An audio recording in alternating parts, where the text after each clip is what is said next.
পৰিৱৰ্তন লাগে, পৰিৱৰ্তন যাতে ভাল হয়, সকলে লগে মিলি জুলি থাকিবলৈ কাৰণে যাতে হাল্লা চিল্লাকি একো নহয়। আমি 17 বছৰ হাগ্ৰামাৰ পাৰ্টিত আছিলোঁ, কোনো সুবিধা নাপাওঁ, নোপোৱাৰ কাৰণে আমি পৰিৱৰ্তনৰ কাৰণে UPPLত আহিছোঁ।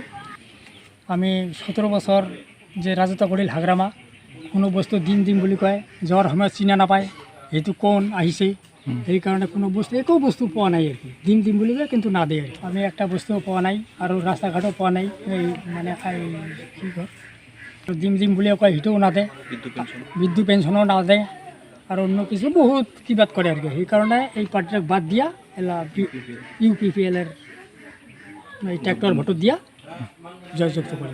ইমানকে হাগ্ৰামা চৰকাৰ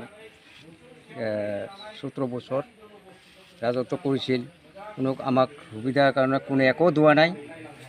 দিম বুলি কয়, একো নাপায়, বিন্দু পেঞ্চনো নাপায়। আমি বহু ৰকম ফেচিলিটি আছে, আমি একো নাপাওঁ। এই দেৱানী দুৱানী গিলি খাই দে। জব কাৰ্ডটো বনাইছোঁ, একানো বানাইছোঁ, কিন্তু জব কাৰ্ডৰো পইচা নুঢুকে, বেংক খালি এনেই বনাই ৰাখিছে।